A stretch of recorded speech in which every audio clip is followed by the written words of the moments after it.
All right, and welcome to another episode of Stiff Shots, where we will stomp your grounds. And we have got a corker of a show for you today.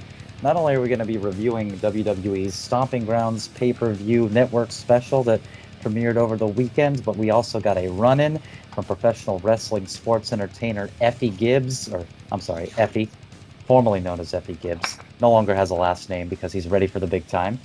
But first, like I said, we are going to be talking about the show that happened over the weekend. Stomping Grounds headlined by Baron Corbin versus Seth Rollins for the Universal Championship and a mystery referee.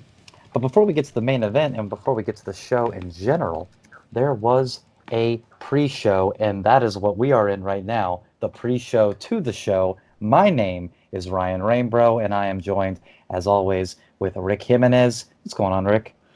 Hey man, I am so not tired.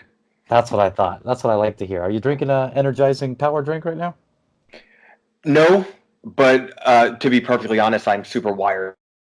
I've been up for 175 hours running 1,000,005 errands today, so I had one a few hours ago. Fuck it, man. I don't need shit. I got some water. I'm ready to go. Aaron Carter. That's what I like to hear. All right. Well, let's get into the show now. Like I said, there was a pre-show for this show that was actually really spectacular. Did you get to catch the pre-show? I caught most of it. So the pre-show, normally, in my opinion, not worth watching, but maybe I'm just not watching it closely enough because this pre-show was fantastic between the promos that happened on it, the interview segments, and the match itself that was a part of it, the Cruiserweight Championship Triple Threat match.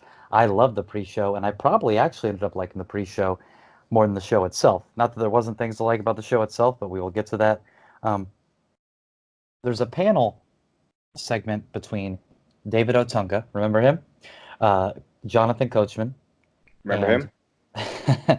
and Xavier Woods and Big E of the New Day faction.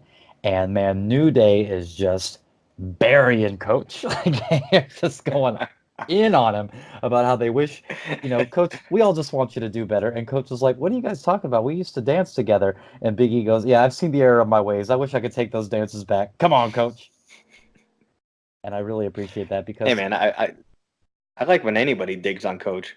yeah, well, Coach sucks, but also is cool because like you remember him from before he was, when Coach was just like a backstage interviewer in that, I guess what Renee would be now, but back when Michael Cole and Coach and Kevin Kelly were like the backstage people. I know they probably weren't all the backstage people at the same time, so forgive my timeline. But I thought Coach was cool back when I guess he was just getting ragged on by The Rock. But when Oh, he I was gonna say I don't think Coach sucks. I never thought Coach sucks. I think he plays his role really well, and I think it's cool his role now after he was, the butt of everybody's jokes, and then he left and he did ESPN for a while, and now he's back, so he's supposed to have a bit more legitimacy, which he does, and he looks older, and he actually even his character is a bit more mature. But I like it. I liked him then. I like what he plays now. I just still like when they dig on him. well, no, I thought when he had that run on commentary not long ago, it was abysmal, and I really didn't like him when he kind of became like borderline a member of the roster. Guess like mid 2000s, but overall, I don't. I guess I shouldn't say that I think he sucks, and I really loved him back Attitude Era when he was just a punching bag, and I like him now as a punching bag. I like him when he's being humiliated on television. Um, there's also a promo segment between Ricochet wearing just his finest seeing glasses Oh, and just talking about how, he's really excited to be there and really, really looking forward to the opportunity. And then Samoa Joe just ethers him in this like picture-in-picture promo, just letting him know that there's levels to this and Ricochet ain't on his. And he just goes in and basically saying that he's going to murder him. And all Ricochet could say is like, he's like shaking his head and just like, man, really don't appreciate him saying that. But the funniest part of that is that before they leave the segment, Charlie Caruso says, "So Ricochet, any last words?" And she means it like last words for the interview, but it sounds like after what Samoa Joe just said, like, "Hey man, so you're about to run out." But by far the best part of the pre-show is there's a uh, interview segment that's worth checking out. I'm sure it's on YouTube of or WWE.com of Daniel Bryan and Eric Rowan. And first of all, Charles Robinson walks into their shot, and Daniel Bryan goes off on that for like a full minute. He puts over the whole tag team division about how great Heavy Machinery and the New Day and the Usos are as athletes, but how they make everything a joke, and how that him and Rowan aren't just defending the tag team titles, they're defending the idea that tag team wrestling is important and that the title should be taken seriously, and that they're so not taken seriously that a referee can just walk into their shot and it not matter. So all of those things were super sick. Like I said, I really encourage you guys to check that out if you haven't seen it. But it ultimately leads us to Drew Gulak versus Akira Tozawa versus Long Island's own Anthony Nese for the Cruiserweight Championship. And this match was a barn burner. Did you get to check this match out as part of what you saw? Yeah, yeah. First of all, Tony Nese says the only cool thing I've ever heard him say in my life. And as he's walking to the ring, he says, "Time to steal the show before the show." And I think that rules. Um, right after he says that, Aiden English reminds us that the crowd is still filing into the arena, which is a weird point to make before we're about to watch a championship be defended.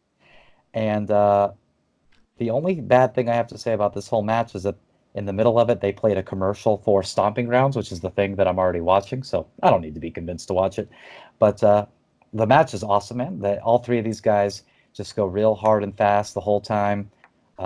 Really cool psychology with Drew Gulak kind of being the ground and pound guy, Akira Tozawa being a high flyer, and Tony Nese kind of being a hybrid of those things. I've actually really enjoyed Tony Nese's run as Cruiserweight champion for the brief period of time he had it between Mania and now. But Drew Gulak finally got the championship. It seems like he's should have been the Cruiserweight champion for a while now, just because I feel like he represents that brand so thoroughly. I really enjoyed this match. I love that it was three totally different styles, and instead of them clashing, they had a really cool, interesting, cohesive match. Like you said, with lots of great in-ring work, and then the psychology behind it was also really cool. I love Tony Nese for many reasons. Well, is it many reasons, or you like him because he's from New York? Oh, no, no, that's probably what I like about him the least. That's what I Oh, like about myself the least. Uh, okay. the the fact that he has 175 abs is really cool. I think everything about him is great, except, and this is something that he obviously he has no control over. I can't stand his voice. You know, he comes out and his entrance is cool, whether he's the heel, you know, and he comes out smug and he's pointing to, you know, all 20 of his abs and he's talking about how good he is. As soon as he opens his mouth and starts speaking, his voice, man, that voice doesn't work for that body. So I think maybe he should just not talk. No, I I want agree. him. I always think about Brock Lesnar, how he just is so terrifying looking up until I hear him speak. And then I was like, I remember the first time I ever heard what his voice sounded like. I was like, that's what that guy sounds like, because he's just so intimidating. He's huge. He's monstrous. You know, he looks like a mutant. And then he's like, I'm going to kick this guy's ass. And, or Anderson Silva, the first time I ever heard him talk. Whew. And also fucking Mike Tyson. Oh, yeah. You know, maybe he needs to word himself better, if that makes any sense. You know, maybe he needs to say more intimidating things and put a little more conviction behind it. I feel like he's kind of maybe he was given a script like, hey, all right, go out and say, hey, I'm the real premier athlete and I'm going to go there and really, you know, bite someone's butt. You know, it almost takes me out of the game for him. Well, no, I mean, I don't disagree. The thing is you kind of bring up a good point that he doesn't really, he's never had a promo that I've seen at least where he's like passionate about it. So even with Yeah. that voice, if he was saying something aggressively, it wouldn't matter what his voice sounded like because you'd be scared of that kind of guy saying something aggressive to you. But, like you said, all of his promos have pretty much just been like, I guess, arrogant at most. It's never been like aggressive or passionate or. Either way, he's great. Tozawa's great. Gulak is really cool.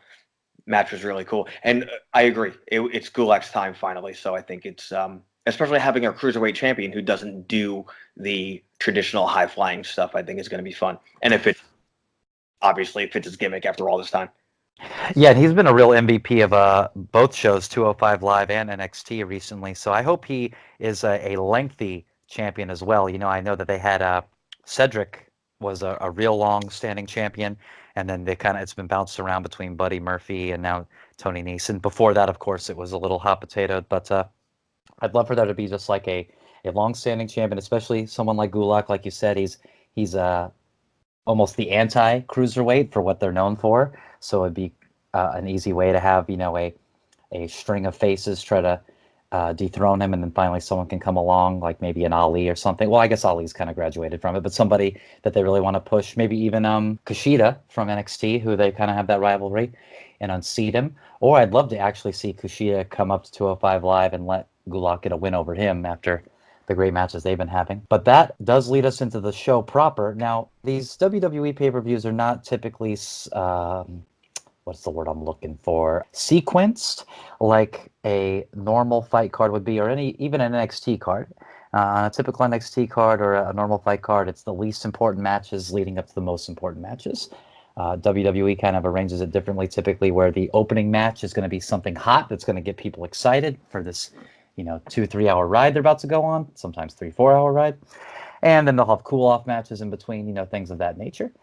So when I saw that the show was opening with Becky Lynch versus Lacey Evans for the Raw Women's Championship, I was like, wow, they got something special planned for this match that's really going to tear the roof off. And they had something special planned for it.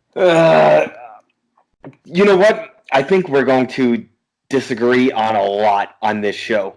I don't want to jump ahead, but overall, I loved this show. Overall, I loved the show other than the opening match and I didn't even not love the main event, but this match in particular, the opening match, is probably the only match on here that I disliked, that I thought was bad.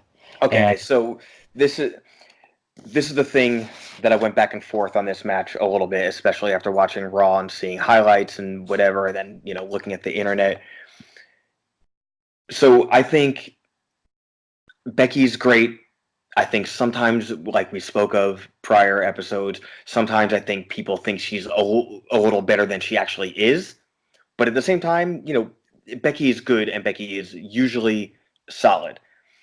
I think sometimes when it's apparent she's leading the match, she's making some timing mistakes, which turns into whoever she's leading in the match, this time Lacey Evans, look like she probably is also having timing mistakes. So Becky, I feel like recently is notorious for just calling shit in the ring so loud and audible and visual. You fucking see the shit. You see her mouth moving, yelling, back elbow specifically at this match. So I think they got off a few times, 2 or 3 times maybe. Whose mistake it was exactly, who knows, who cares. And all right, so those are big things to look past. But after I looked past those things, I thought this was really fun. I think Lacey is so young and new, but also I think Lacey is really, really good. I think she is super believable. She comes across legit in a lot of ways. I feel like, why isn't she just pounding on these other chicks? Because she towers over them. If you don't know anything about anything, you just see these 2 girls going in for a fight. Like, Lacey's going to crush these girls. One of my friends texted me, I don't want to admit it, but Lacey's kind of hot. I said, what kind of fucking poser are you? Why wouldn't you want to admit that? She could be on the fucking cover of Kiss, Hotter Than Hell, and make out with Shooter McGavin. She could be on the cover of Kiss, Hot in the Shade. Fuck. Here's the thing about Lacey for me. Lacey's one of the many people in NXT that I go from when they first get to NXT, I hate them, and by the time, a couple months rolls around, I'm on board with them and I love them. And that's exactly what happened with her. I wanted to love her more quickly because she's from South Carolina, and I saw her on lots of house shows around the area before she was on the main roster. So I was on board in general with her as a character, and I think she is a great wrestling character. I think that just one of the best in all reality. I don't think she's a great wrestler. However, I don't blame her for this match in the sense that she's been thrown into this main event scene pretty immediately. Her first match was against Becky for the title, if I'm not mistaken. Not counting like jobber matches and stuff like that. Even in NXT, she never had great matches, but she really didn't have a lot of matches. So she's definitely going to be eventually a main event player who's just delivering great stuff all the time. She's not yet. And again, I'm not blaming her for that, but that doesn't make this match any better for me. I'm not mad. And the thing that you mentioned about calling spots and stuff in the ring, that doesn't really bother me that often. I guess because I can take myself out of it, and instead of knowing that they're calling moves, I just imagine that they're shit talking each other. So me seeing somebody say something in the ring doesn't take me out of it in the way. But like you said, the timing just gets off. And the thing with Lacey that I've noticed too is once she gets off once, then it's a string of things. And that's, I think that's probably basic human nature. It just becomes more apparent, and I kind of feel bad for her in this position because she wants to do a great job, and she's going to be in the main event scene whether she's doing a great job in this match or not. But I guess, like I said from the beginning, with them opening with this, I was like, wow, this is about to blow my mind. I'm about to love this match. This is about to be a match of the year contender for me because they're two people that I like a lot. And when they put a match first, it normally means they have a lot of faith in what's about to happen, and it just didn't deliver for me. So a lot of what I didn't like about this match might not even be on Becky or Lacey, but I really did like it. But to go back to what we said earlier too, the show was uphill from here for me. This show over exceeded my expectations, and no matter what, I can tell you without a shadow of a doubt, this was the best Stomping Grounds pay-per-view there's ever been. Well, they just wanted to kick someone's ass and take someone else's name. Yeah. I made notes of this, of which I've been thinking for, I guess, 2 weeks now, why they kept saying, oh, here comes Becky, the champion. Oh, yeah, Seth Rollins' girlfriend. What the fuck? So I'm like, dude, that sucks. That is, why do they keep bringing that up? Like, it's not part of anyone's gimmick. They're not doing anything with that. That is just real dumb bullshit. I turned around completely on that. So, what in the blue hell was this Ali promo after this match? I couldn't tell what it was trying to, because first of all, whenever I see Ali, especially in promos like that, all I can hear is, "Yo, I used to be a cop." But he's walking through the streets, and I guess like I can't tell is the premise that his presence stops the domestic violence, I don't or know. that I think he's just walking by it idly and is like, well, I guess I can't stop it. I guess I'll just keep walking. his new gimmick is that he's almost a superhero. So he's walking down the street. He's like, I see bad things happen, so I'm going to walk up to him, and then I'm going to find a bench to sit down with a jacket. It says Muhammad Ali on it. That was never his name at all. What are you doing? That is like, Big Van Vader's going to come out wearing a Star Wars shirt next. Like, and dude, I love Ali, and I liked it when he had a full name. I think Mustafa Ali is a great name, but Yeah, I love the Lion King. just Ali is fine also. But what the fuck? This gimmick is just. Do you remember when Fatu did bringing it back to the streets? Fatu post Head Shrinkers pre Rikishi. Oh yeah.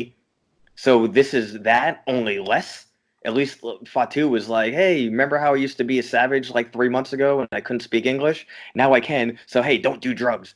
Ali is just like, I know bad stuff happens, so I'm gonna take a seat. Yeah, I mean, I love Ali, so I am interested to see where this goes, but right now I am definitely confused on where it's going. But I'm going to let it play out because I really do love everything about him as a person. I love everything about the Ali gimmick. Everything that he says and does, I think, rules. Did you watch his, I don't know they have so many different names for the same kind of documentary, but Chronicle or 24 or 365. Did you watch his network special? Yes, I did, and I liked it. Yeah, he's cool as hell. Speaking of people that are cool as hell, next we have Sami Zayn and Kevin Owens versus the New Day members Xavier Woods and Big Ator in a tag team contest where Samuel and Kevin just really find any domicile they can and rock the hell out of it. You ever go in Gravitron? Talk about the fair ride? Oh, of course. Yeah. No follow-up. Just you ever go on this fair ride? They must live there because they're just so used to just rocking any structure that holds a man, woman, or child spin around. You can live in. They're just getting piles of gravel and dumping it on them. I love that they won this match because they've been just absolute losers for weeks and weeks. And then, again, I don't know why they keep this stuff off the show, but there's a WWE.com/YouTube video of them being interviewed after the match, pretty much saying as much that, hey, we may lose all the time, but we can go out there on a night like tonight and prove why we're the best at everything. Also in that video, the blonde interviewer, Sarah, Kevin Owens refuses to believe isn't Renee. And she puts no on Sarah, and he goes, but you have blonde hair. And then he's standing next to a truck that has Sin Cara's face on it. He goes, oh, Sin Cara, I've missed him. He's been hurt. He hurt his knee. Um, just everything that they do is so sick. But I really like this match. I really liked the idea, the psychology of the match that, the New Day got this powerhouse Big E and a clever guy. I don't know what you call Xavier, another person, Xavier, and they're able to kind of outsmart and isolate the powerhouse to be able to pick up the win. And I think that's really cool. This match was awesome. This was a really, really cool match. I was surprised that this match was on the card. I don't know if it was promoted. I mean, it made sense that it was on the card, but I just didn't know. To me, when it got announced, it screamed, this is a pre-show match that we're not going to put on the real show. So I agree with you in the sense that I was surprised, but happily surprised that it made it to the actual show. This is the type of match that, to me, is important to have on a pay-per-view that they don't think is normally important. Just title matches or Shane McMahon matches. But a grudge match, especially a tag match that makes sense because they're two teams of buds but aren't exactly tag team division guys. Maybe this is like the 90s, the early 90s in me. But I thought just the fact that this match existed and was on the pay-per-view was like, oh, this is cool. I'm into seeing what happens. And this match was just, everybody was shining in this match. The stunner finish was rad. The execution and selling of that, dude, KO is KO. Fucking Owens is at like the top of his game right now to me. The way Woods sold that stunner was so believable. If a stunner could ever be believable within the confines of wrestling, I thought that was really, really great. Everybody looked good. KO, Jesus Christ, Kevin Owens and Yeah, Zayn Cassius needed. Ohno was not in this match. Neither was Yeah. Kyle O'Reilly or Kazuchika Okada. So I don't know why you keep on saying KO. So KO and Zayn really needed this win, and I thought this whole thing was impressive. Big E, Bronx. This match was great. I love this match. The one thing that I didn't like about this match that I made a note of. So you notice how every single person in the world does the crippler crossface now, or for the past like fucking 10 years. They should either call it the crippler crossface, give it some other name instead of just the crossface, because it's not the crossface, or tell people to stop doing this fucking move. Whenever someone's doing the crippler crossface and they just yell crossface, man, that drives me fucking crazy. That's a stupid thing to get mad about, but hey, this is half my show and I'm mad about it. So I think it's more than half your show and a super valid thing to get mad about. I love that he won with the stunner because I was even thinking before this match, I was thinking when SmackDown came on last week, I was like, man, does he even do the stunner anymore? Because remember when he first came back and kind of got thrown into the title picture, he was using the stunner as a finisher. And then I realized, well, he hasn't won any matches in a long time, which is why I haven't seen him do the stunner. So when he pulled it out and got the pin with it, I was like, man, that is one cool thing to do, KO. But yeah, this match was great. So the next match was also great, despite me not liking the outcome of it, because it made sense. It was cool. It was two guys that did what they do best, whether I like the thing they do best or not. And that was Ricardo Ashea versus Samoa Joseph for the United States Heavyweight Championship. Ricochet picks up the win, but it's in a way that is believable to me if he could ever do anything believable, and that is that Joe, for the first half of this match, is just pummeling him, right? Because that's what he does. Why wouldn't he just tear Ricochet apart? But Ricochet gets the upper hand by just, I mean, he hits all this quick offense over and over and over again and really has to continuously just keep on hitting him with his little flippy moves because it takes, 10 times as many moves as Joe does to Joe to be able to get him down. And I thought that was cool. this match was excellent. And it's funny how my notes even changed from the beginning of this match to the end, where the beginning, probably the first half of my notes on this match is me just ragging on Ricochet. And I don't even want to bring up any of that stuff now because over the past couple of weeks, at the beginning of all his matches, I hate him. By the end, I'm like, I'm starting to really like him. I mean, this match, I think, this was his best WWE match to me so far, by far. I'm like finally, I don't want to say fully on board, like, oh, I love him. That's not the case. But as far as buying into his character and, thinking it's cool that he has a title and he's like getting, the big push or whatever. I'm all in on it. This match was so good. All of his selling, Ricochet selling, was so fun to watch. At one point, I think Joe just gave him like a left jab, and Ricochet crumbled like a UFC fight when somebody gets just fucking knocked out cold on their feet. And the finish was sick too, where Joe went to lariat, clothesline, Steiner lined him so hard that he did a full 360, landed on his feet, and hit the move to knock him down for his finish, top rope 920 Hoovy 450 splash. And I thought that was cool too, because that plays to the strengths of Ricochet, what people like about him, whether I like it about him or not, all the flips and stuff. It makes sense that he would be able to use that momentum with his natural just reflexes of, oh, I'm supposed to flip.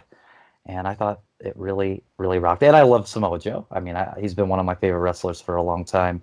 And it seems like he only gets better, which is crazy.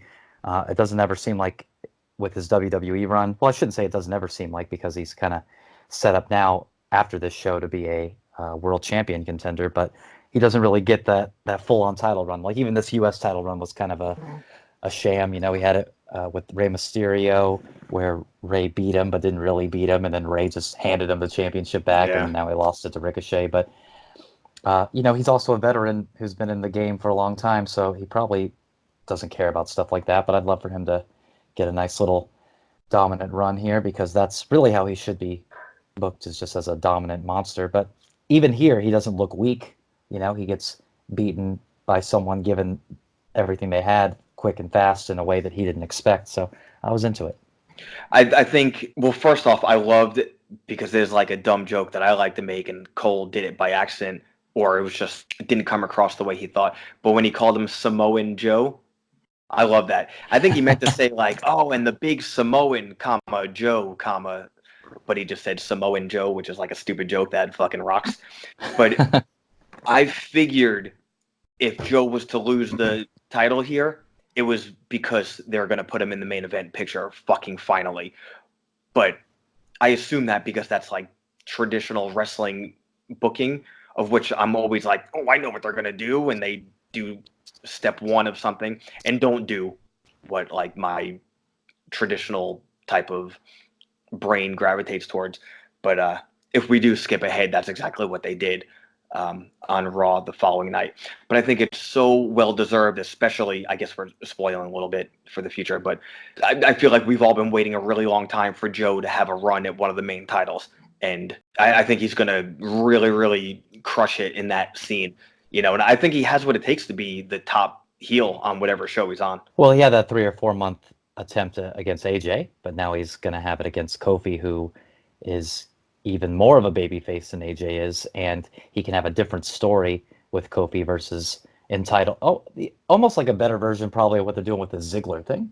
It can be an entitlement because Joe has been a veteran who's been legitimately clawing from the bottom to try to get there, and now he sees Kofi as the only thing in his way, and he probably sees Kofi, probably underestimates Kofi like he underestimated Ricochet, and I think that will be a cool story to tell, and it won't involve him hunting Kofi's wife down at their house or whatever. Now, the next match, I'm going to be honest with you, the next match I had to watch twice, because the first time I had so much anxiety and stress that Heavy Machinery were about to unseat my king, Daniel Bryan, and his pauper, Eric Rowan, as the Planet's Tag Team Champions, that I legitimately couldn't enjoy the match because I was too stressed out about it. So once I watched it and knew how it ended, I was able to go back and watch it, and I loved it.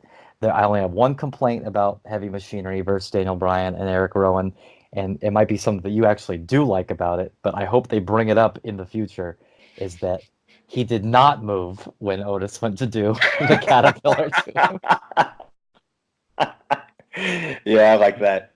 This match was so good once I got to watch it the second time, and I love the finish of it. I love really everything about it. I love now knowing how it ends, the anxiety of it, that it's so much back and forth without being false finishes. It's back and forth with just realistic tag team. And a really cool part about it is it plays off of just how tag team wrestling works versus how, weird false finishes and interruptions and distractions and things like that work. Just how having another person involved on your side and on their side really can play into the outcome of a match, and I thought that was really cool. I'm with you. This was such an enjoyable and fun match to watch. How one attains the body of Otis is a complete fucking mystery that not even the Scooby-Doo WWE DVD could possibly solve. After all this time, I cannot believe that Vince McMahon offered a contract to the fucking 7 Up logo. But on the other hand, even though I don't understand it, man, I love it. It's so good. Otis is just the dumbest. Everything about him is the dumbest thing in the world. It is the absolute best. And Daniel Bryan getting such a good match out of everybody involved in this. Not to say that everybody else in the match isn't talented. That I'm not saying that whatsoever. But obviously, Daniel Bryan was carrying that match in several ways, and everybody else was just following his lead just absolutely perfectly, especially with Heavy Machinery being not just new but younger guys, and them having to deal with that home field advantage juxtaposition. Being that young and being put in that big of a position. Is this their first WWE pay-per-view match? It is. So, they're obviously the big faces, and they're being booed out of the building. And Daniel Bryan being the heel and still playing the heel, but at the same time, he's smart enough and he knows that you have to, be somewhat realistic. So he's playing to the crowd, but he's not crushing the actual story. There was a lot of things that should have and could have happened in this match that made it a complete fucking dumpster fire, and instead it was so good. I don't know if anybody ever thought Heavy Machinery, or especially at this point in their career, could have a match that good and that cool and that fun and that believable. Yeah, in retrospect, I think this was the match of the show, and you don't have to necessarily put your input on that just yet. But like I said, the first time, I mean, I swear to God, I had to watch it twice because the first time I just wasn't able to enjoy it. I was so stressed out. But Daniel Bryan, like you said, not even going for, because when he first came out, the crowd was cheering him. So instead of going full on yes chants, he just put his hands up as if he was soaking it in, but still doing it with that arrogant look on his face. So he's not breaking the structures of the heel face dynamic. You mentioned the hometown thing, though. I got to give some commentary props here. Tom Phillips mentioned that Heavy Machinery was from just down the street in Oregon, and Corey Graves pointed out that Daniel Bryan was from at least within the same state of Washington. Dude, I love the kind of realistic jabs that he throws and just kind of things like that out. All right, well, that leads us into the SmackDown Women's Championship match, which is Alexa Bliss versus Bayley. Nikki Cross in Alexa's corner here. And the first thing I have to say about this match, and I feel like it's going to be something that you were going to bring up, but if not... I can't wait. And that is that, again, just like a normal transitional move now, is a destroyer. Alexa Bliss doing a destroyer on the outside. On the fucking outside, not even close to a finish. Just everybody does the destroyer now. It's just like a move people do. The code breaker and the destroyer. Everybody does it.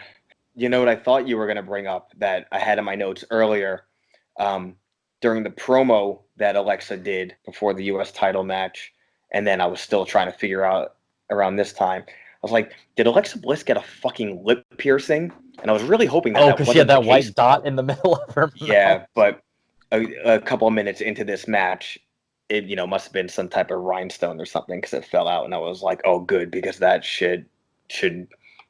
One of my old friends said, take that shit back to the mall. Mall. Take that shit to the mall. You're that old friend. I am that old friend, and I am old. And your friend. And you are my friend. Yeah, this match was cool. Bayley and Alexa Bliss typically have pretty good chemistry together. Bayley doing, man, what was it? Almost kind of like a destroyer thing, but like flipping Alexa's head into the turnbuckle. The sunset flip into the turnbuckle was really cool. I like that. It's fucking cool as hell.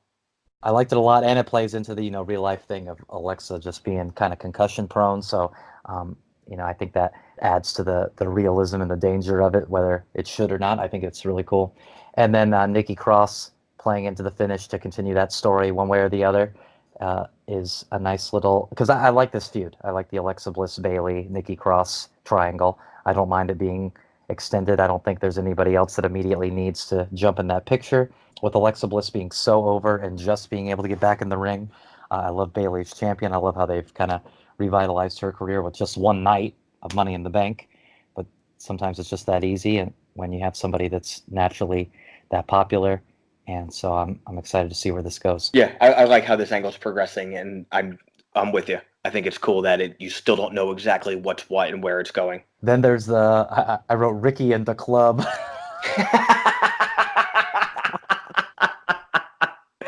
This was a really, really cool promo or I don't know, segment, fucking photo shoot. I really loved it. It made first of all, it got me excited about AJ versus Ricochet, which happened on Raw. That ended really. I guess it didn't end strangely, but AJ just straight up beats him, but then is like raising his hand, like, "Hey, man, Ricochet's really cool. You just beat the champion. You didn't get to get the championship, but you're like cool with it, and you're raising his hand." But yeah, I really so weird. Not to jump ahead of this show, we're not going to talk about Raw, but just real quick, that finish was so fucking weird. it wasn't even bad. I was just like, the match was great. Don't get me wrong. I love the match. Yeah, just the post match, it was just strange. He's coming for you? Like, he fucking already got you, man. He should have taken the belt and like thrown it at him and been like, "That's mine soon." But instead, he hands it to Ricochet. Borderline is about to like wrap it around his waist or something. Raises his hand up, gives him the respect hug or whatever. It's like, hey man, you're supposed to want his title. It was really weird, but maybe we'll see how that goes. Yeah. All right, now that leads us into a match that I did not like. Because I wasn't going to like it regardless. So nothing wrong with the match as far as what it was. Just I didn't want to see it in the first place.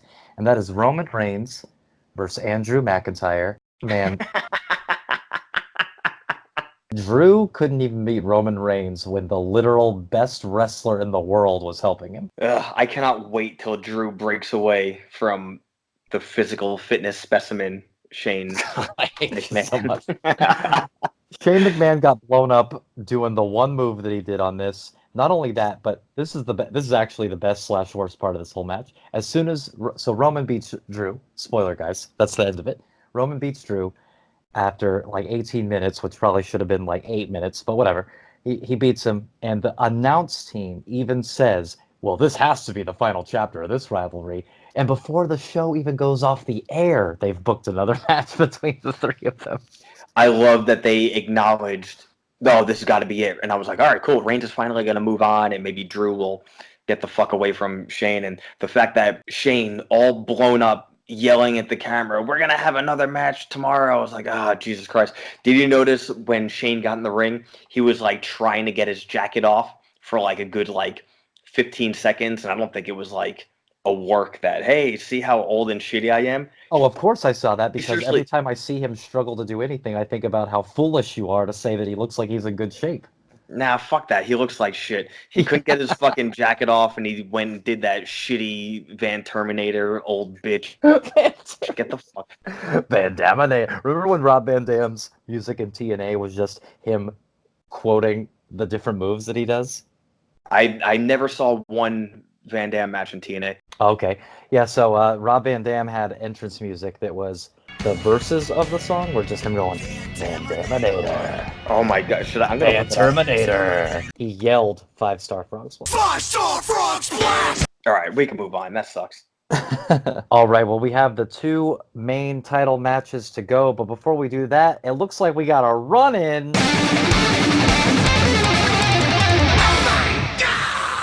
All right, well, we got a run-in here. We're joined by Mr. EFFY, formerly known as EFFY Gibbs. I got to remember. Don't even.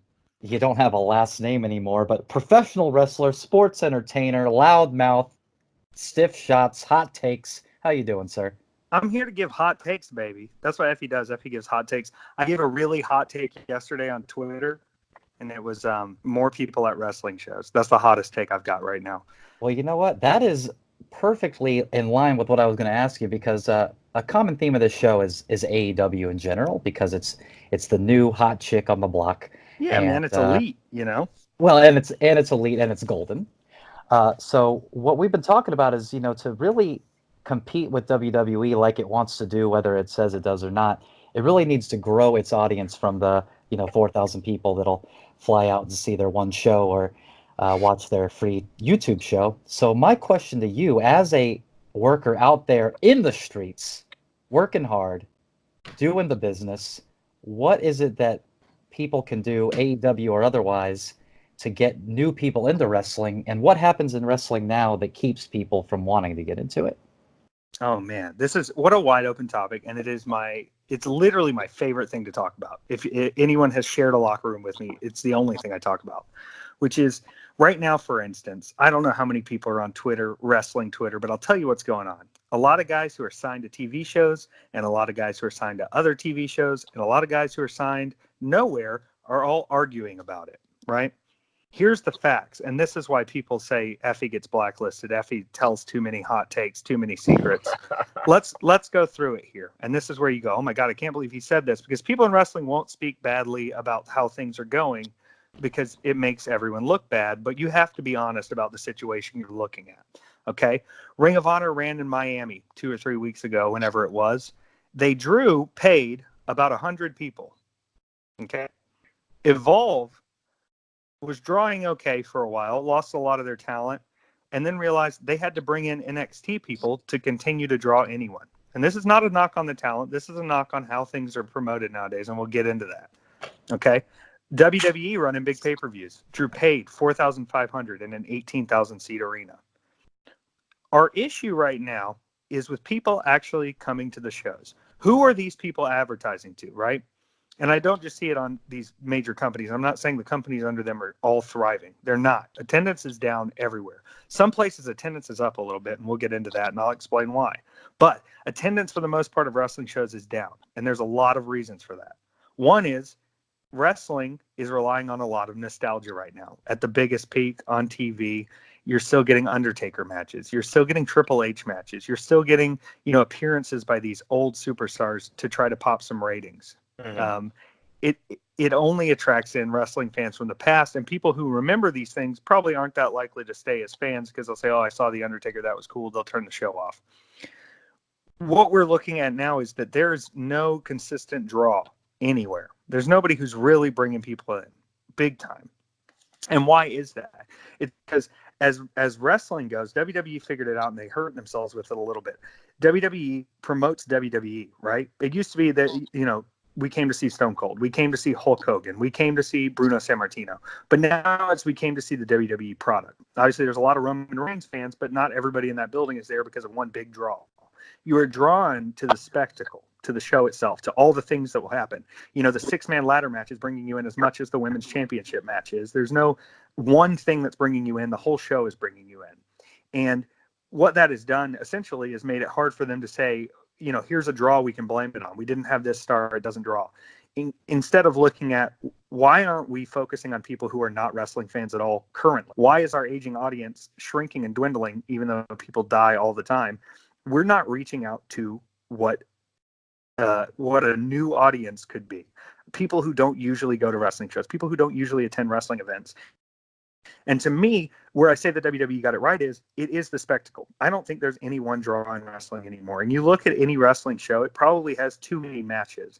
That's one of the reasons people don't come back to shows. Shows are just too damn long. A movie, even the Avengers, was 3 hours, maybe 2.5. 2.5 hours is a really hot, good time to have a wrestling show because people don't get tired. People want to see it again. People want more. They don't feel like they got stuck there all day. Conditions at some of these shows, not the best. Sometimes you don't have AC. Sometimes you don't have good snacks. But back to the draw concept, right? We have to sell people on what's actually going to happen at a wrestling show. One of the biggest things that you see amongst wrestling fans is that we are all very critical of one thing or another about wrestling. We like talking shit.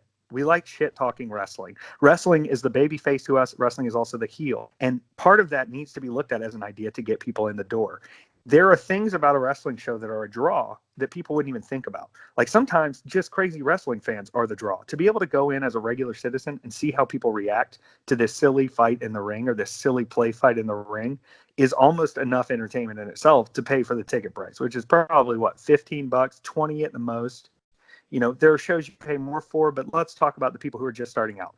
$15-20 they paid, and they get to watch rednecks try to fight boys dressed up in spandex because they're really mad about it. Just to be clear, you're talking about your local wrestling shows. We're not talking about a WWE show, an Evolve show. We're talking about your local independent wrestling, $15-20. Yeah, and really, even what I'm talking about is like, let's look at what that first step is. You know, the first car you buy is not probably going to be a Porsche. You might get to buying $350 WrestleMania seats, you know, if you like it enough. But let's just talk about where it starts. And you look at how the shows are promoted too. And this goes for WWE. They still use some TV market stuff, but they're advertising on their own TV shows. So you're only advertising to people who are watching wrestling. But for instance, like if I work a show, if I as a professional wrestler take a booking, I get to see how the promoter promotes the show. Some people use TV, they do better. Some people use print, they do better. Some people use paid advertisements online, they do better. But most of these just share their flyers, make an event on Facebook, and think that is sufficient. They think that sharing it, well, you know, it got shared 300 times. Well, your roster's 200 people, and the rest of it's ring crew. And they've now shared it to other people who are just trying to get booked on your show, not anybody who's actually going to come in there and show up that hasn't paid before. Another way they're wasting money out here, and this is, I feel like I'm just going to end up on a tangent here, Ryan Rainbow, very famous, but we're covering all bases so people can just hear how my mind works. Let's say you're an independent show and you really want to pop the number, and you say, okay, we've got to get this ex-WWE talent. Obviously, if they work for WWE, they're going to bring people in. WWE draws big numbers. So you book the ex-WWE talent. He's 5 to 6 to 10 times as much as what you're paying your local guys. You got to buy his flight. You got to buy his hotel. You put it on the poster. Holy crap, your fans are pumped. Everybody is pumped. But who's pumped? Wrestling fans are pumped. Wrestling people fans that are are showing already up going to one pay way to or go the to your other. show. Right. So if you really look at it, it doesn't matter the card most of the time. You're going to get the same wrestling fans showing up. What we need to do is use this word of mouth, use old methods like print, use old methods like TV, use new methods like breaking into what I've done, which is queer markets, to be able to reach these people and show them, okay, they probably don't care about the lineage of your Heritage Championship. They probably don't care that in the last tournament, this guy went 2 for 3. Wrestlers have a really tough time watching wrestling from the perspective of someone who doesn't like wrestling, right?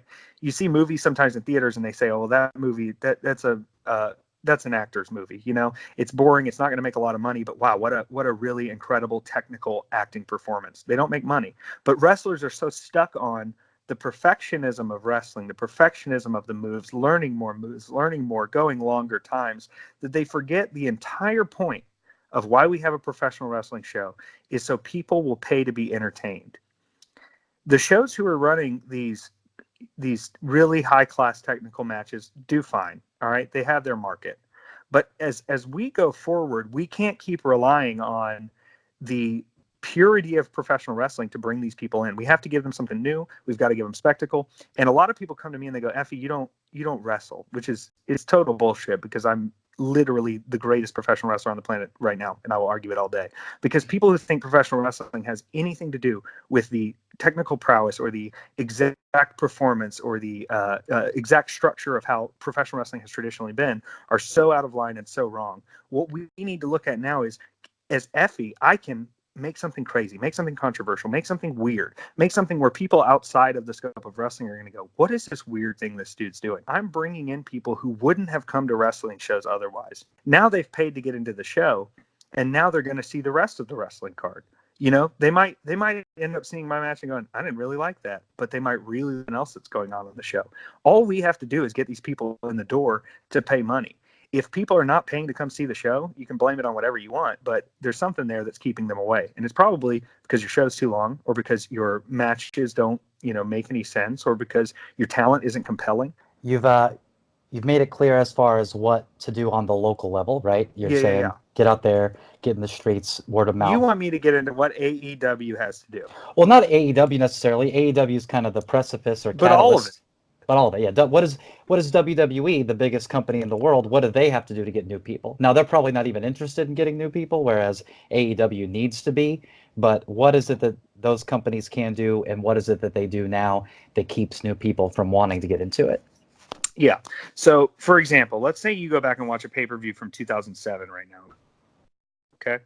You can probably find people on the roster from 2007 that have had this match in 2007 or 2008, whatever it is.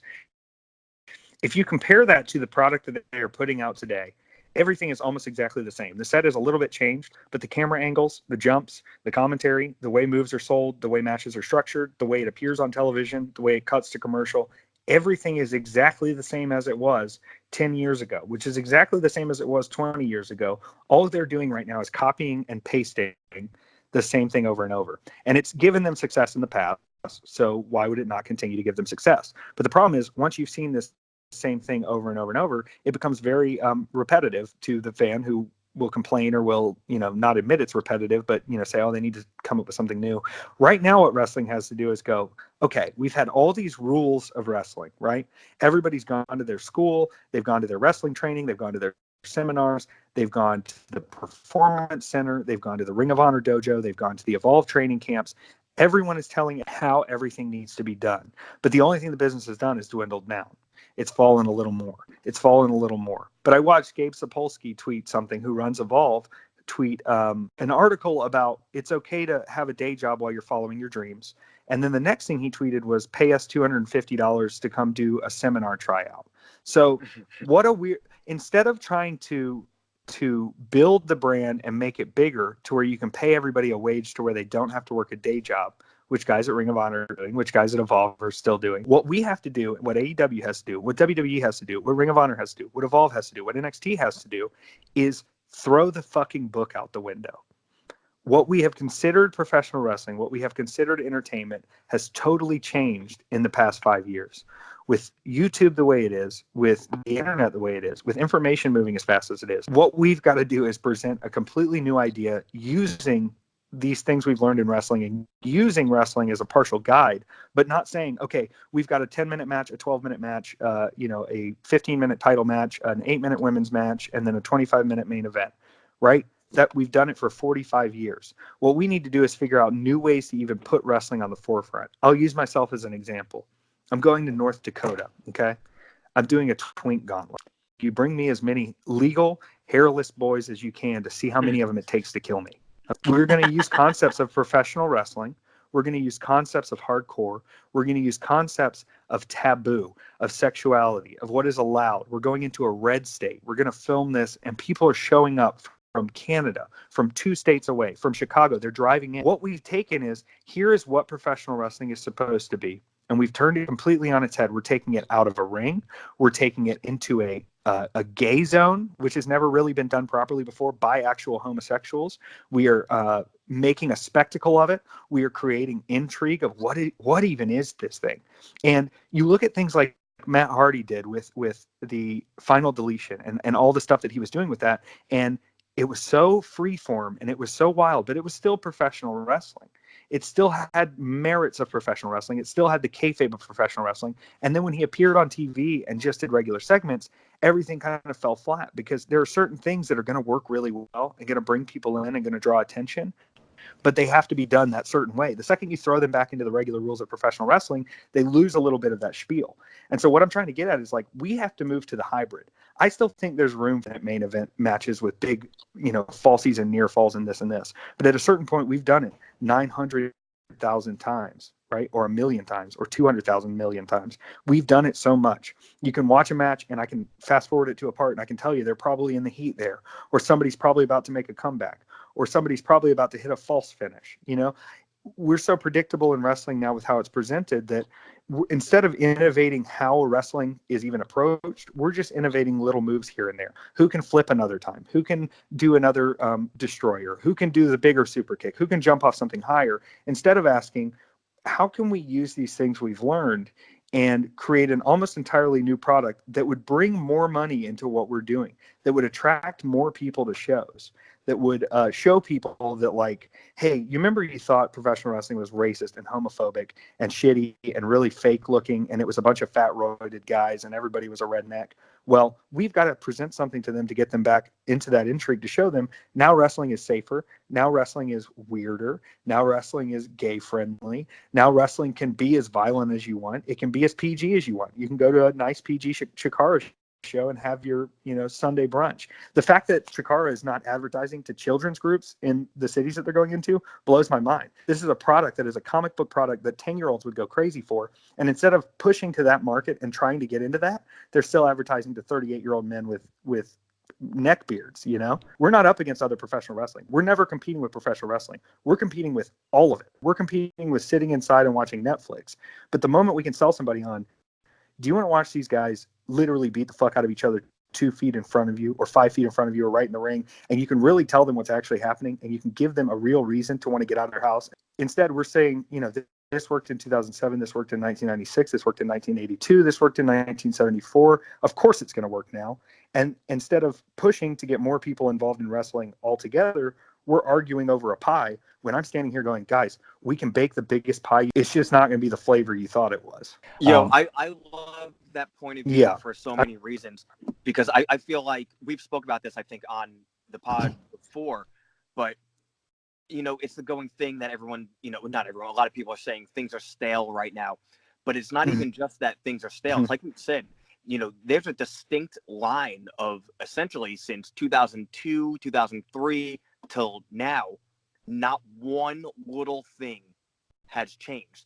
At least, from the 70s, let's say like 75 to 85, you could see, all right, WWE is going, or WWF is going national. They're, more kid-friendly, it's more slicker, sports entertainment. HD. So that's a big difference. And then, from 85 on, essentially until realistically, till the NWO, it was a bit of a recycling period for 11 years. But after WCW went out of business, and WWE has been the, by far number one. It's been, like you said, you could take a match from New Year's Revolution 2006. You could take a match from that show, put it in the Stomping Grounds show, Stomping Grounds, and you really may not be able to notice that anything is different. And that is so much so, like you were saying, so much so, even possibly the talent. Bobby Lashley and Randy Orton could have had a match in 2006, and then they could have a match in 2019, and it might be the same exact match. Same exact camera match. angles. The only difference is intros. Randy's got a few more tribals. and here's why I'm kind of when you learn to read, you don't start with War and Peace. You start with Dr. Seuss. And I'm not saying I'm Dr. Seuss, but I'm playing a very, very important role in getting more eyes to professional wrestling. These people are not going to be drawn to, oh my God, they're doing a Puro rules match. It's a 25-minute draw limit, and will be contested for this prestigious championship. That's not your day one shit. But if I can get somebody in there to come watch me take a boy's soul, oh my God, is EFFY going to take this boy's soul? And they'll stay and watch the main event and the Pure Wrestling Rules match and the women's match, then hell yeah, I think we're all doing each other a favor. But we're too busy bickering inside the world of wrestling to see that wrestling can be so much bigger. It's like more of a gateway thing. Like, I know Rick talks about this a lot, maybe not in this perspective, but the Black Album, Metallica, highly criticized because of it being so much more commercial than their earlier albums. But not only does the Black Album rule, but it also probably was a lot of people's first, taste of what metal could be. And then they could go on to enjoy more extreme forms of it or less extreme or whatever. So what I'm trying to say is EFFY is the Black Album of wrestling. Metallica still will put out an album with Lou Reed that's super experimental, and some people think it's terrible. But they're also going to have their big mega radio hits too. You're not confined to an artist by what gets you popularity. What gets you popularity frees you completely. I feel like I'm becoming, a performer that's in a position where I can almost get away with anything, and I can sell it because people trust me to take these ideas and present them. And it's a very cool position to be in, and I'd like to see how it's going to grow. I think, crossover events and party wrestling are a really big part of what's going to change this business. And what I mean by party wrestling is there's a lot of shows right now, Party Hard Wrestling in Arizona, 3-2-1 Battle in Seattle, Bizarro Lucha in Indianapolis, Freelance Wrestling, Fest Wrestling, all these places all over are providing a completely different environment for what people are used to with wrestling. There was a lot of shows that I saw WrestleMania weekend where a lot of people were hyped, but a lot of people were sitting on their hands. It was real quiet. We wanted to see these dream matches. And I want there to be a party atmosphere. A lot of these cats that think they're super important, even the signed ones, the unsigned ones, the contract, whatever, that want to bicker over little stuff, need to look in the mirror. But when you're so focused on, can I have a 6-star match tonight, a 10-star match tonight, and nobody actually paid money to have you do it, sit down, bro. We're good. Really, you should come up to me and shake my hand and say, thank you for letting me show off how much professional wrestling means to me and how much acumen there is to what I'm doing and, technicality and skill I truly have for this art form by actually bringing people here to see it. People leave entertained by EFFY. People leave saying that EFFY is wild. People come and pay money to see EFFY, and people pay money again to come see EFFY again. So if that's not your goal in wrestling is not to have people pay money to come see you and grow our business financially and grow the company you're in. This is another thing that bothers me as we're on the tail of this. All these guys brag about, man, I got bookings everywhere. We drove 12 hours. I got booking here, booking there. Let's face the facts. You're not over because you went there. You tried to steal a promotion's overness, and you didn't get paid shit. Nobody gave a fuck. Nobody looked you up. Nobody remembered your match. Nobody cared. But you can keep bragging about we drive everywhere, we go everywhere. Post the bank statements, post me a profit and loss, and show me who's actually making money in wrestling. And I can point to a promoter and say, look how many people came for me, and they see they've made their money back on me twofold, threefold. They're going to tip me. I'm going to make my money. I had to listen to guys complain all weekend about how little money they made. Oh, I made so little money. We're spilling the secrets so we can make this better. You're probably not even worth the $50 they gave you. You bloated the card and you made me have to wait till 10 o'clock to wrestle. Go kill yourself. I don't care. Get the fuck out. I'm so sick of it. I'm sick of it. Absolutely sick of it. Sorry, y'all left me on a heated note. Now I'm fucking turned up. Now we're gonna leave just to stew in your emotions. But yeah. Hey man, definitely appreciate you talking to us. A lot of good information, a lot of knowledge that you always bless us with and bless me with personally. My mentor, my guide in this world. But is there? I agree with so much of it. Preaching to the choir, coming from the music world, so much of the music world does that. And then not only does it become preaching to the choir and promoting to the same people that are already part of said scene, but then it gets into the infighting and the bickering, which is only, everybody should be on the same team of, like you said, everybody should want everybody else in a better spot to make more money, to bring more people to the show. Rising tide raises all ships. Yeah. How about instead of calling your match, you call some of your friends? So some up that actually wants to see you wrestle. Now that is something that I do like. All right, man. Yeah. Well, thank you so much for joining us. We will talk to you soon. We'll come see you soon because I know you're getting booked all over the place. And booked, shooked, cooked. Tell them to follow me on Twitter at KillEffy because they're all trying to. You're the man.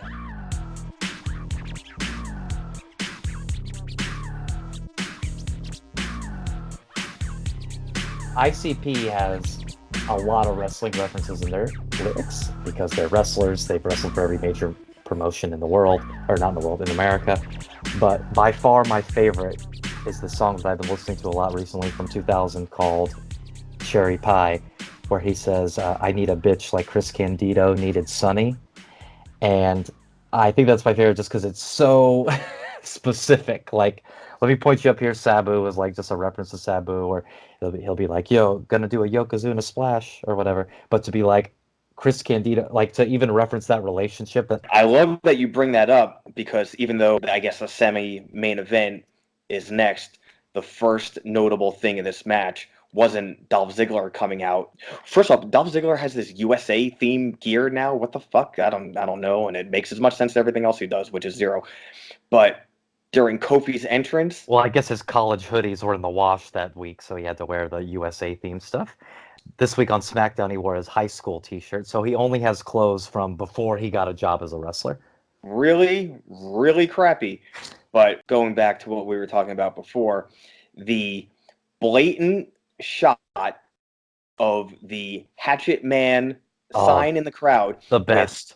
With both of the ICP's face on it, not one reference to wrestling or anything hey, let's just get a still shot of this guy's ICP sign during Kofi's entrance. So funny. And the fact that it happened again at some point during the match is so hilarious. Great. Well, I'm sure Hilarious. you realize that I saw that sign within the first 3 minutes of this show being on the air, but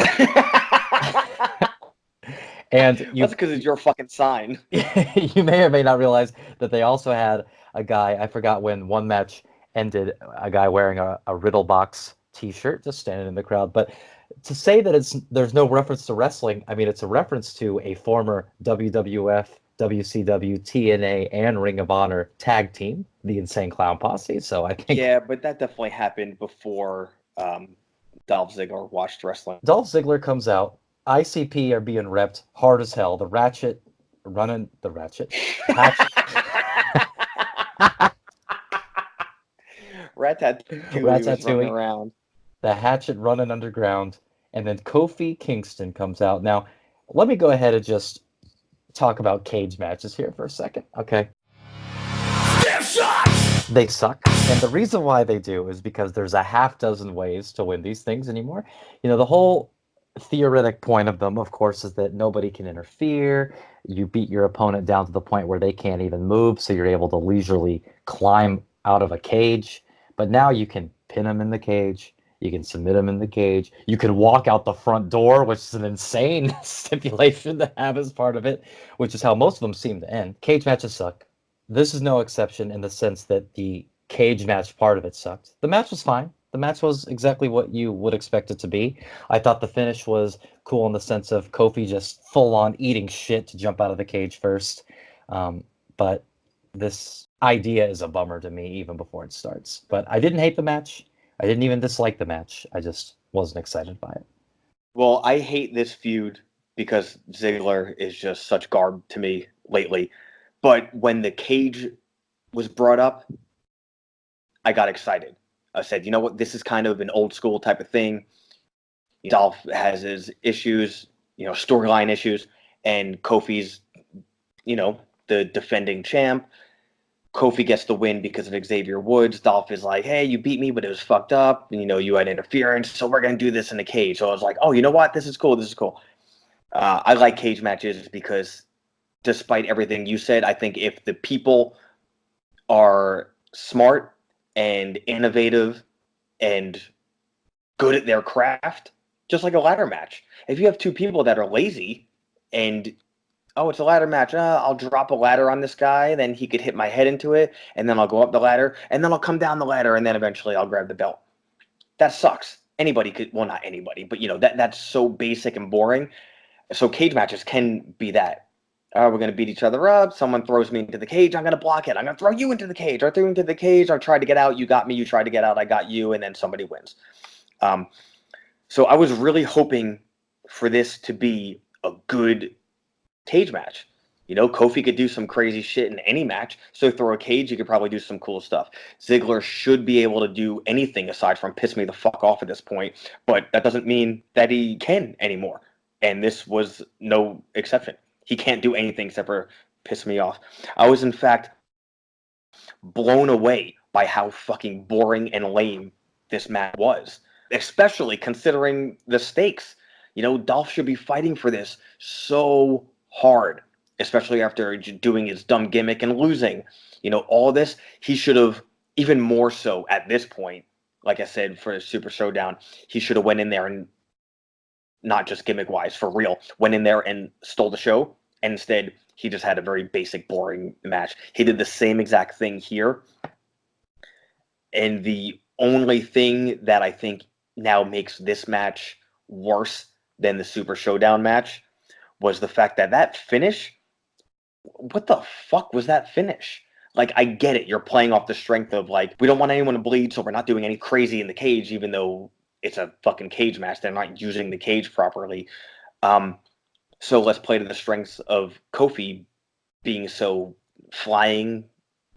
Kofi is so flying. So the finish of the match, he jumps out of the ring. I can get it on paper, like, oh, Kofi does all this crazy shit, so, like, then he's gonna leap out of the ring. But in all actuality, that sucked. It fucking sucked. Like, you're the world champion, and I get it. You know, the cage, the way you win a cage match, especially WWE style, you leave the cage. The logic of that is flawed to begin with. But I can get into it. You know, I'm from the 80s, so Hogan climbing over that big blue cage and struggling to get down, that is always, always exciting to me. Cage matches, even with the escaping premise, never, and people would tease it, nobody ever actually won by going out the door, because it's fucking terrible. That's a heel thing to do. Now mixing it up because it's not the 80s or the 90s or even the early 2000s anymore, and having people go out and win a cage match going out the door, I think is cool. You got to do that sometimes just because it becomes predictable. But this was just fucking, this wasn't cool. This was shitting on the floor again. But why in the fucking world would you shit on the goddamn floor when there's a toilet? And that's what this was to me. And even weirder than all of the stuff that I just said, Kofi does a promo and he says heck twice. What? Did you notice that? No. Oh, he did it. I don't know what the heck you're doing, or I don't remember exactly his line, but he did a promo and he said heck twice. I think that's cool, man. That actually just made me like Kofi even more. I wish he only said heck. I wish heck was his Ron Simmons damn. All right. I mean, it's funny, but I hate it. All right. Well, all right. Kofi his in-ring work is usually great. I think Ziggler in all actuality is holding him back right now. We spoke about this last week. He's doing really well leading the New Day instead of being led by the New Day now on the microphone. It's all really good, and him being champion is still a fun, feel-good thing. But man, they need to end the Ziggler shit, because Ziggler is just really becoming like a fucking detriment. So that leads us to something that also is funny that I didn't like. And I know at the beginning I said that there's nothing on this show I hated, and that's true. But I certainly did not like this. And why I didn't like it is the same thing that you did like about it. So I'm interested to have you turn me around on it. But Rollins versus Baron Corbin. Okay, so the special guest referee is announced as Lacey Evans. Now that part I did not hate. In a bubble, I don't hate it because, okay, Rollins' thing is that he's a maniac now that's going to hit everyone with a chair. But just because he was going to break Edge's neck to get Triple H's job back once on Raw doesn't mean he would hit a woman with a chair. So, he's got a moral standard. So they get Lacey Evans because, in theory, he won't beat her up, and he doesn't. What a wuss.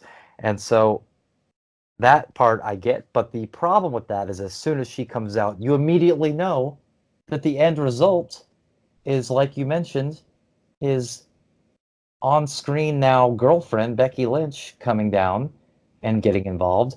So just fast forward to that part. Don't even give me the illusion that something's going to happen before then, because that's the end of it. We get it. Just have Becky Lynch come out right that second. But what did you like about this, so I can try to understand? Yeah, I totally disagree. I really, really love that. First off, I wasn't expecting Lacey at all. So that part was cool. I would have never guessed Lacey. She wasn't in my top 100 guesses, and I had 100 guesses, and she wasn't in it. So yeah, me being Mr. Know-It-All, I'm like, oh, it's this guy or this guy. It's gonna be something stupid, whatever. And Lacey comes out, I'm like, what the? And then right away, I was like, well, now it finally makes sense why they're harping on the on-screen relationship between Rollins and Becky, and knowing that that's where they're going at the beginning of the match didn't make me hate that or make me feel like my time was being wasted for the match to go on to have Becky come out. In fact, I think not only just throughout the entire match, but towards the finish, that Lacey slapping Rollins once, him taking it and still getting in her face, and slapping it again, and the crowd chanting Becky, and they waited another minute or so till Becky came out. It drew me in that much more. I didn't care that I knew that where they were going the entire match. You knew when Andre came out with DiBiase in the finals for the championship against Savage in WrestleMania 4, you knew Hogan was going to come out at the end. I didn't want Hogan to come out right away, and I love that he didn't, and that it took Andre interfering in the match twice, and Savage having to go over to Elizabeth and tell her a secret. Like, what's he telling her? I don't know. Oh, he's telling her to go to the back because he's afraid of Andre. Like, the announcer's playing into it. Of course, there's already a fucking relationship between Hogan and Savage on. She's going back to get Hogan. She leaves. Hogan comes back. The entire place erupts. Hogan just sits in the corner. It's like, well, you know he's going to get involved. He didn't do this whole thing just to sit on a fucking chair. A couple of minutes go by. Hogan comes in the ring, blasts DiBiase with the chair. Savage wins the belt. Mega Powers start. Maybe because it mirrored that a bit, and because like I'm stuck in 1988 to 1993, but I loved it. I think knowing what was going to happen made it that much more fun for me to see it all unfold.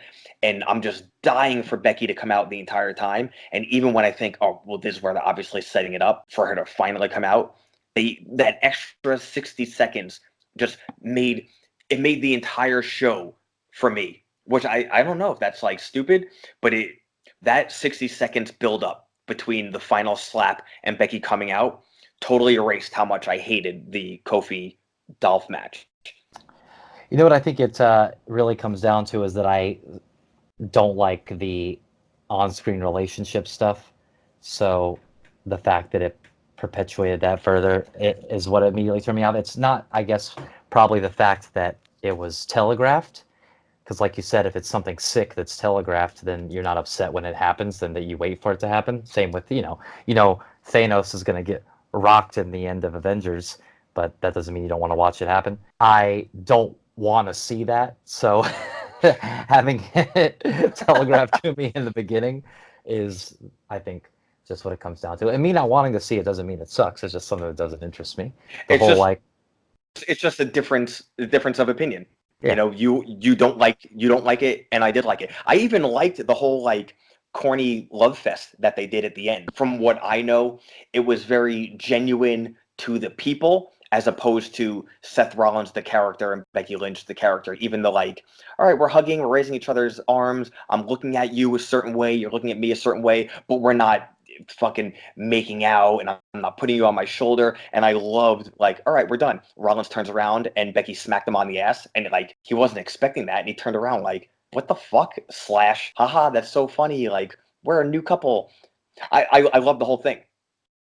Well, if you agree with me, or even if you're wrong, you can tweet us at StiffShotsPod and let us know what you thought about this pay-per-view ending, as far as the Baron Corbin, Lacey Evans power couple versus Seth Rollins and Becky Lynch, which we all know is just going to end in Triple H and Stephanie McMahon versus Becky Lynch and Seth Rollins. So why don't we just fast forward to that now, too? Let us know. But that's going to be it for this episode of Stiff Shots, reviewing Stomping Grounds. We again want to thank EFFY for stopping by. Follow him on Twitter and Instagram at KillEFFY, because everybody's trying to. Next week, we're going to have a all questions episode. We'll be answering your questions. Wow, I can't believe you're getting that big of a treat for 4th of July. But you know what? It's America's birthday, but it's feeling like yours. You get the present. So until then, as always, fuck Amazon. Oh, Amazon? Fuck Amazon. It rocks like this. Goodbye. Bye. I stole your bye. Oh.